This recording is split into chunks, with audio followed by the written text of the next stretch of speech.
It is Sunday morning, so you know what that means. Today, we are heading over into another episode of Why I Want, the series where we take a look at top prospects in the 2023 NHL entry draft. And the interesting thing about this series at this point of the year, we've done about 10 episodes or so already, and I've noticed that the view counts for these videos this year have been very different than what we're used to. In previous years, the most views would actually go to the prospects that would be listed near the top of the draft. The top 5, top 10 projected guys would always be the most viewed, and then the extra depth pieces in the draft would get fewer. But this year, I've noticed that the most views on the Why I Want series actually come with the more obscure prospects, either because they have themselves a different or more meaningful connection to an already established NHL team, or you could say, oh, some of these guys just aren't really getting covered as much. I know my strengths and weaknesses as a hockey content creator on YouTube. Some of the other scouting reports that can do this stuff with video footage and compiled edits, they do a lot better work than I do. I prefer to do everything in an audio format, and I guess if that caters more so to talking about prospects that aren't getting as much mainstream coverage as some of the top of the draft guys, the Lev Shunovs, the Zane Pereks, the Celebrinis, the Demidovs, the Yzermans, etc., then okay, we can keep on going with the extra obscure prospects and talk about guys that maybe fans of certain teams would want to dive into more so. Like in today's video. Because in this episode of Why I Want, we are going over yet another legacy draft pick, a guy who actually is ranked to go in this year's NHL draft, and whose overall profile may lend itself very well to the Montreal Canadiens. Kent Hughes, please go out there and get this done. Today's prospect is Atos Koivu, playing out of the TPS Turku in the Finnish Liga. Now, there are two things that connect this player to Montreal. The smaller one is the fact that Atos Koivu is a 17-year-old 6 feet right-handed center, 165 pounds, who is playing with TPS Turku in the Liga. Hey, that's the same team that Juraj Slafkovsky was drafted out of 2 years ago in 2022. The Canadiens and their scouting staff more than likely still have some resources in the Finnish area that have kept up with this team. And of course, the second most obvious link that Atos Koivu has to the Montreal Canadiens is the fact that his dad happens to be Saku Koivu, a Montreal Canadiens legend, a former captain, the guy who was diagnosed with cancer, and a guy who was able to come back from that cancer and still play meaningful NHL hockey. Saku Koivu was a Montreal Canadiens legend, and sure, while he may not have the superstardom, best player in the NHL label like some other Canadiens players have had, the Richards, the Beliveaus, the Guy Lafleurs, Howie Morenz is even, and I guess you could even say Carey Price. While Saku Koivu was never necessarily that, he was still an amazing hockey player in his own right. Multiple 70-point seasons as the captain of the Montreal Canadiens. As we had said, he came back from cancer and was still able to be a contributing captain for this team.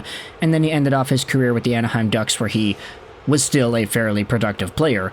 But his son, Atos Koivu, is indeed a draft-eligible prospect. He's consolidatedly ranked in the 93rd overall spot. Mackenzie has him at number 60, McKeen's has him at 82. Future Considerations has him at 94, and NHL Central Scouting's European list has him at number 30. All things considered, Atos Koivu should be a projected NHL draftee. And if he isn't, it would be one of the bigger snubs of this year's prospect class. Atos Koivu is playing for the TPS Turku in the Finnish Liga. He's played for 3 different versions of the team. In the U18 version, he had 22 points in 20 games played.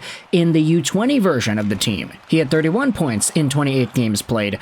And in the regular men's league version of the team, he had 4 games played and 0 points. He also had 6 points in 12 Finnish U18 games, so he has represented Finland internationally.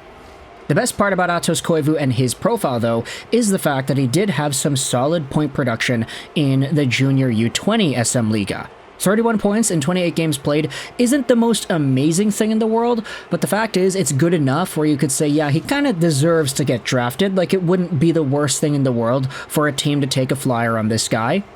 If you want to see how he plays, this is what Dobber Prospects goes out there and writes. Atos Koivu is a shifty, intelligent forward that can punish unsuspecting defensemen with his shot. Koivu, the son of former NHLer Saku, has taken huge steps this season. The intelligent center started the season with the U18 team, but has already moved to play in the U20 and has gotten a couple of Liga call-ups already. While his physical play needs improving, he possesses a couple of nice tools in his toolkit with his shot and skating. Written by Ani Karvinen. Now, obviously, Saku was more so known as a playmaker rather than a goal scorer, so seeing Atos have pretty similar goal and assist numbers throughout his career, he's always been maybe just a tad more of a goal scorer actually in comparison to playmaker. It is an interesting difference from the way that his father played the game, and with the way that his father was successful, you would hope that some of that would carry forward. Saku Koivu was a first-round pick by the Montreal Canadiens in 1993. Atos is projected to being drafted somewhere in the 3rd, maybe 4th, 5th round, so if the Canadiens could try to go with this legacy pick, it wouldn't be the worst thing in the world in my opinion. To help us out, we also have ourselves an article published by Ross Cohen on FullPressHockey.com, talking about how Atos Koivu has made some strides entering his draft year.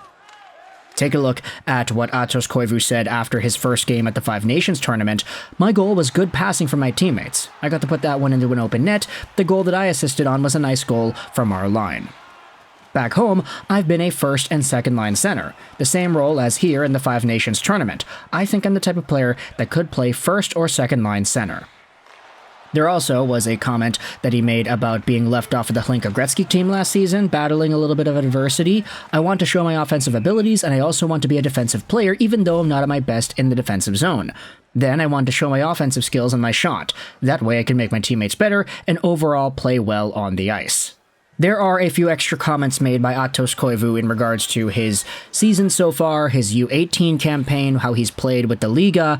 It's been pretty good. He also talks about how he's played hockey before in North America, which, he kind of had to. I mean, he was born in 2006. Saku was still playing for the Canadiens during that time frame and eventually the Anaheim Ducks. But the article then goes out there and says this, that Atos Koivu has a slick one-timer and he's at home on the power play, even playing the point at times during the Five Nations tournament. The hockey IQ is there, and some more strength will help him around the net. Atos Koivu could go in the late 2nd or sometime in the 3rd round of the 2024 NHL draft.